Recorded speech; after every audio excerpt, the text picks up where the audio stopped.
boa tarde. Estamos começando o programa Na Hora Online. Nesta edição, vamos ter uma entrevista com o ex-senador de Rondônia, Amir Lando. Fique até o final. Não esqueça de seguir as nossas redes sociais no YouTube e no Facebook. E também você pode conferir todos os nossos programas disponíveis em podcast pelo Spotify Na Hora Online. Agora vamos começar mostrando as fortes chuvas que causaram alagamentos no município de Cacoal. Veja o caos. Aproximadamente 1,4 mil famílias já foram afetadas pelas cheias dos rios em Cacoal. Os estragos provocados pela enchente atingiram tanto a área urbana quanto a zona rural, onde pontes e estradas foram danificadas pela cheia dos rios. A Defesa Civil informou que o nível do rio Pirarara baixou e não está mais alagando as casas da zona urbana. Moradores registraram pessoas ilhadas dentro dos carros e tantas outras fugindo das enchentes. Aê! Sai pela janela. Pela janela. Por cima do teto, pelo amor de Deus. O que esse cara tem na cabeça, gente? Vai atravessar aqui, ó. Olha lá pra você ver. Tá em cima do barco do carro dele lá e tá ilhado e a água tá subindo e o bombeiro chegou agora aqui. Os bombeiros utilizaram botes para resgatar as vítimas.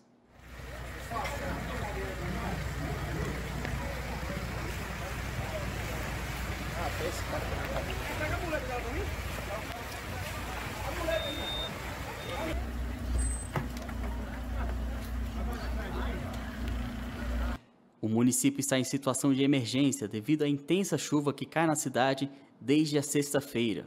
Centenas de famílias são retiradas de suas casas e estão sendo levadas para 3 pontos de apoio em Cacoal: o Semadeiron, a Escola Luiz Lenze e o Ginásio Ronaldo Aragão.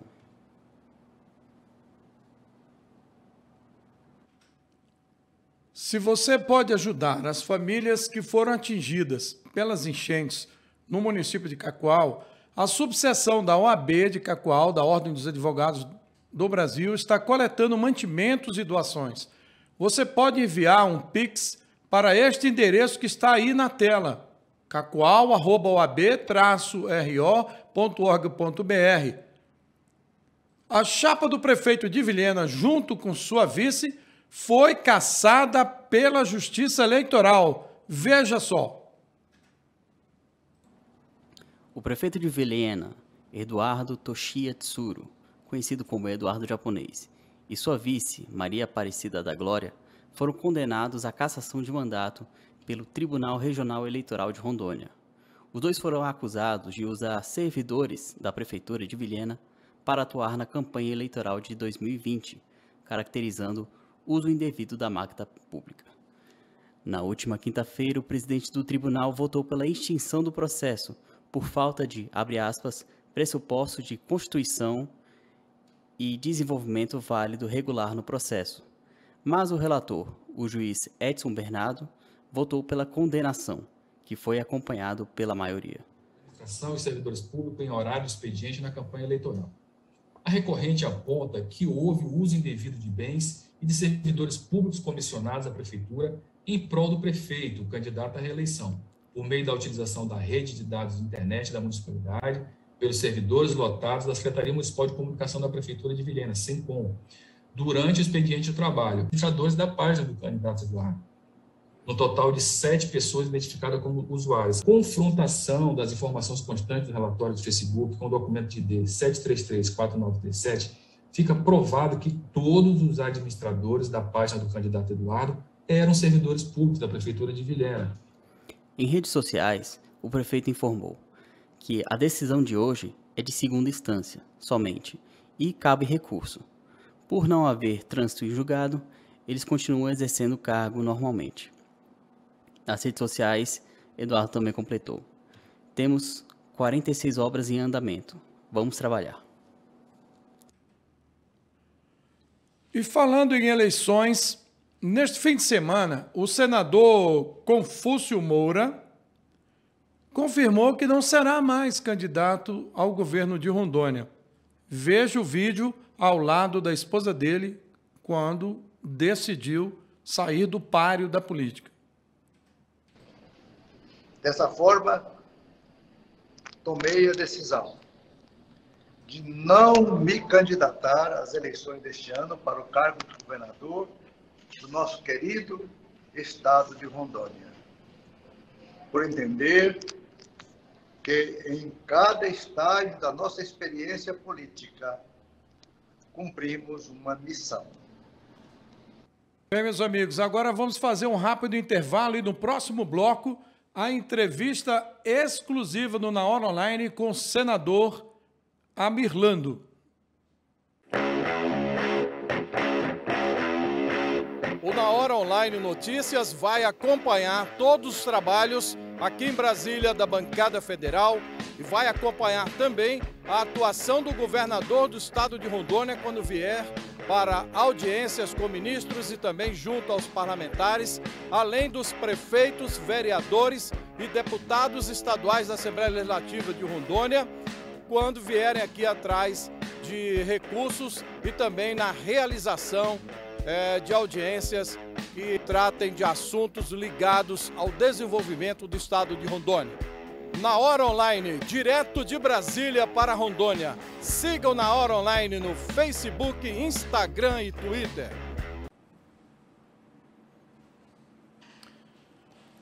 Ok, nós estamos iniciando o nosso podcast do Na Hora Online para todo o estado de Rondônia através do site Na Hora Online e das redes sociais, principalmente o YouTube do Na Hora Online, o Instagram, também nós temos o Spotify, né? E mais o Facebook, né? Então, nós estamos iniciando agora com o senador, ex-senador, mas é um eterno senador, porque tem trabalhado até hoje pelo estado de Rondônia, Amir Lando. E a gente tem uma primeira pergunta que é muito importante, porque ele tem trabalhado pelos servidores públicos federais, estaduais, municipais, mas, sobretudo, os servidores federais na questão da isonomia do Sintero, né? Chama o Sintero para identificar esse processo, que é o processo 2039. Todo mundo já recebeu, mas eu sempre conto aos servidores que esse processo estava perdido. E, na época, o senhor era deputado federal e eu tive a honra de assessorar o senhor e falei sobre uma questão importante, que era buscar no Conselho Nacional de Justiça mais informações e fornecer informações ao Francisco Falcão, que o senhor conhecia muito bem, e foi através da sua conversa, né, como deputado federal, pelos interesses dos servidores e do estado de Rondônia, que Francisco Falcão, ele atendeu a um pedido do senhor para que fizessem uma auditoria. E depois da licitação do próprio TRT, que ele aceitou sua ideia, foi possível saber o que de fato era esse processo, porque até eles não conheciam bem, né? Ouviam muito falar, mas falar mal, né, do processo, e a Ernst Young foi que ganhou, que é uma empresa de auditoria séria, né, no internacional, e foi por conta do deputado na época, Amir Lando, que os servidores conseguiram que esse processo não fosse extinto. Mas o grande problema agora, senador, é que nós temos uma questão chamada IPCA.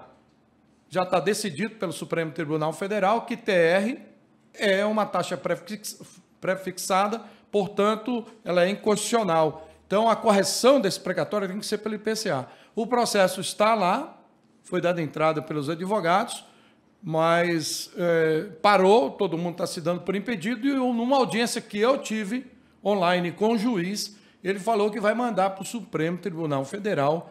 E aí, senador, com o seu prestígio, com o respeito que o senhor tem por todos eles, é que nós gostaríamos de saber se o senhor poderia ajudar esses servidores acompanhando esse processo aqui, né, para que esse processo de IPCA, que é direito dos servidores, reconhecido pelo Supremo, possa, de fato, acontecer.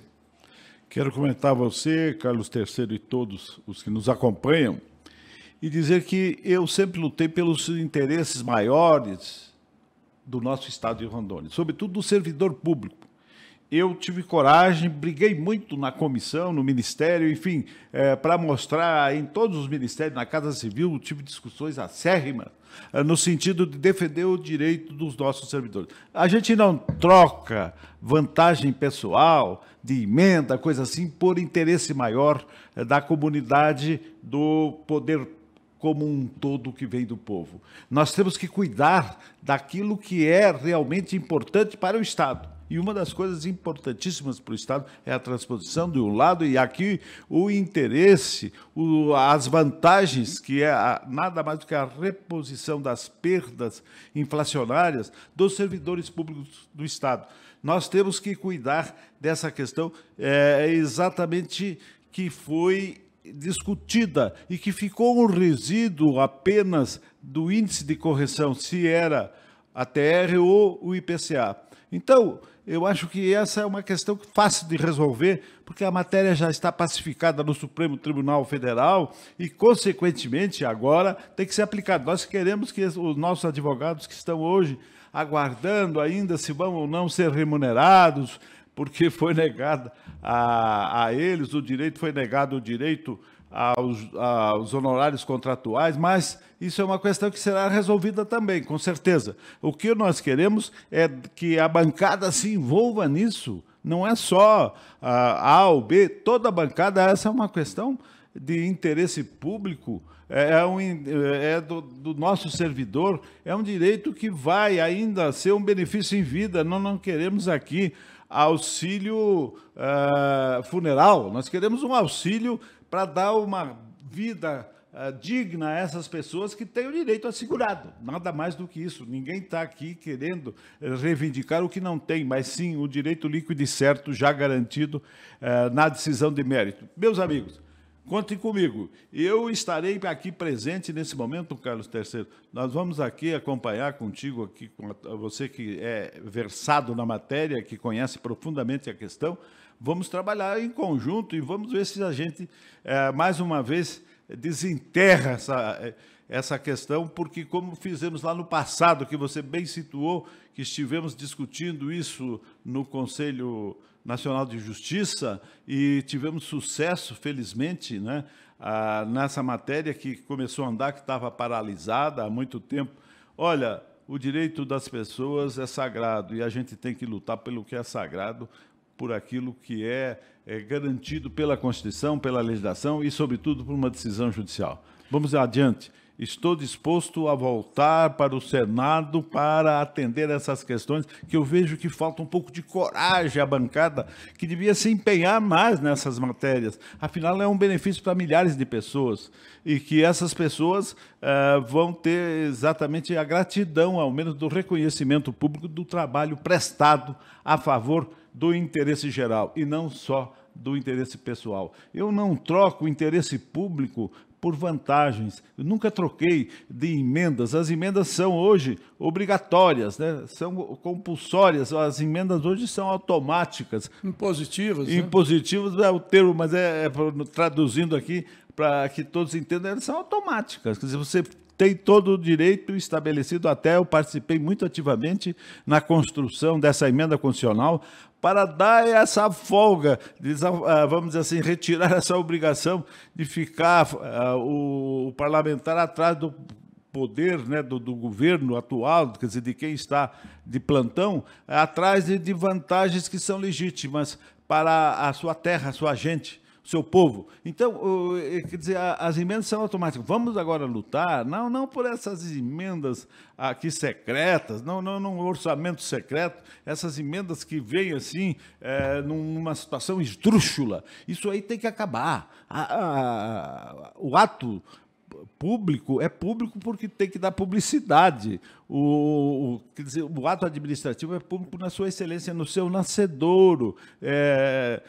Tem que ser explícito, claro. Agora, depois de tanto tempo, se restaurar o orçamento secreto, isso aí é na antiga Roma, em que quem tinha os segredos do direito eram os pontífices máximos, né? Então, quer dizer, eram só essas autoridades que diziam o que era certo e o que era errado. Então, será que vamos dar esse retrocesso?